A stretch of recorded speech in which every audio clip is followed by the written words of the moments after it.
ગઈકાલે આપણે 5 થી 5:30ના સમયગાળામાં આપણે વાવાઝોડું આવ્યું હતું.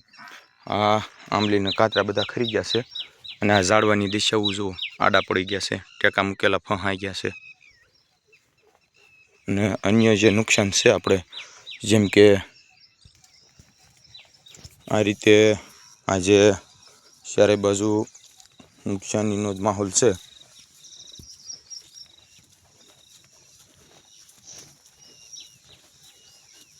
ઝાડવા બધા જ નમી ગયા છે એક બાજુની સાઈડમાં, જે પવનની દિશા હતી તેથી એક બાજુની સાઈડમાં બધા ઝાડ આપણા નમી ગયા છે.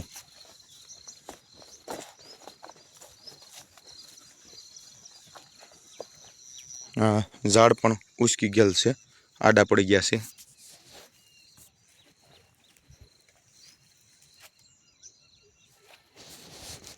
અને આ બાજુ આપણે હરગવો છે, હરગવામાં પણ ઘણું નુકસાન આવ્યું છે. હરગવા આડા પડી ગયા છે અને અમુક ઝાડ તો હાવ ભાંગી જ ગયા છે અંદરની સાઈડ.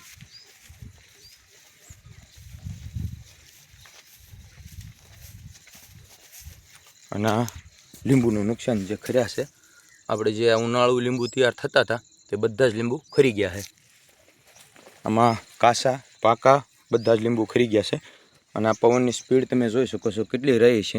તો આ નીચે જેટલું પાંદ હતું એ બધું જ એક સાઈડ વયું ગયું છે, જેમ હાવણી મારી હોય એ રીતે.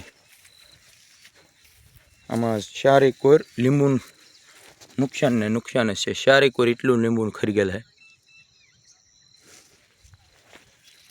એક ઝાડ એવું નહીં બાકી હોય કે ભાઈ લીંબુ નહીં ખર્યા હોય ખામણાઓમાં. હરેક જગ્યાએ જે આપણે માલ તૈયાર થતો હતો ઉનાળુ, તે બધા જ ખરીને આપણો પાક હાવ નુકસાનની તરફ વળી ગયો છે.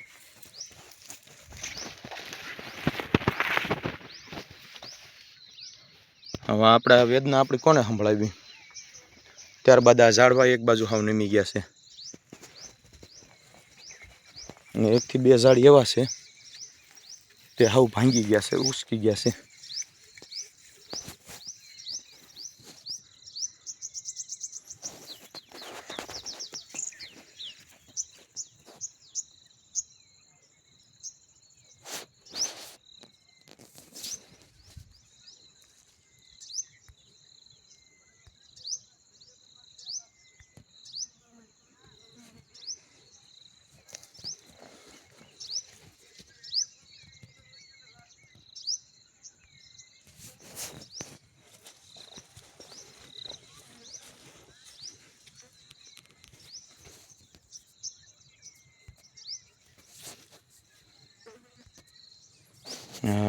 ડાળીઓ પણ એટલી ફહાણી છે અને પાકનું નુકસાન પણ એટલું જ થયેલું છે.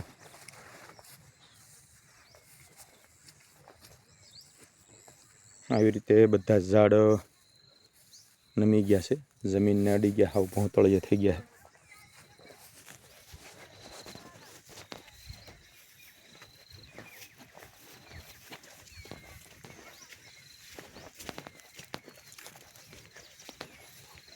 લીંબુમાં કેટલું નુકસાન થયું છે ને એ તમે આ જોઈ શકો છો. આવી રીતે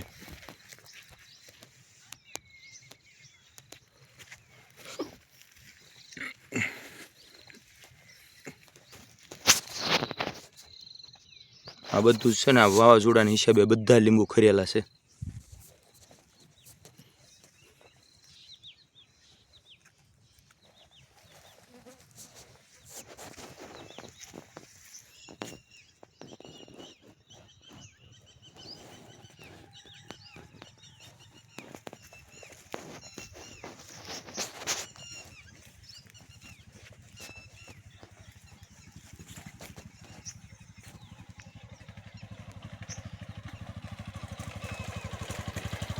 હરગવાની ડાળીઓ પણ ભાંગી ગઈ છે.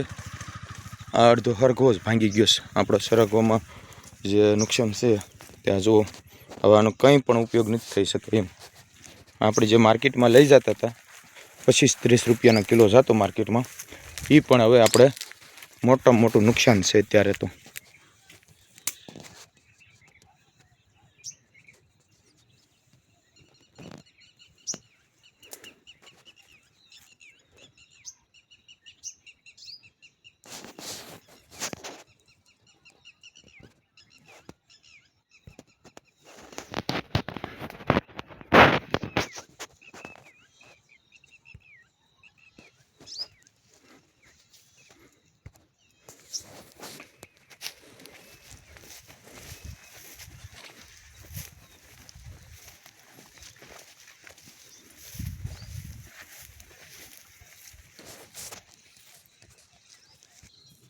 હવે આપણે સરગવાના બગીચામાં આવી ગયા છીએ અને સરગવાનું બિયારણ રાખ્યું છે આ વર્ષે આપણે ઘર પૂરતું. જોકે આવતા વર્ષે પણ એનો ઉપયોગ કરવાનો હતો અને સરગવાનું નુકસાન પણ છે હાલ. આવા ઝાડવા ભાંગી જાય એટલે આપણે આખું વર્ષ ફેલ ગયું એવું માની શકીએ. આવી રીતે આ બધા જ ઝાડ ભાંગી ગયા છે. અમુક ટકા જ હાજર રહ્યા. 2 થી 2.5 વીઘાનું વાવેતર છે, એમાં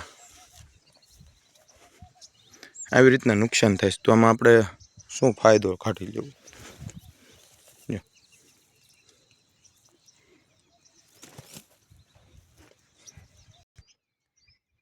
આ સાથે જ આપણે વિરામ લેવીશું વિડીયોનો. જય જવાન જય કિસાન.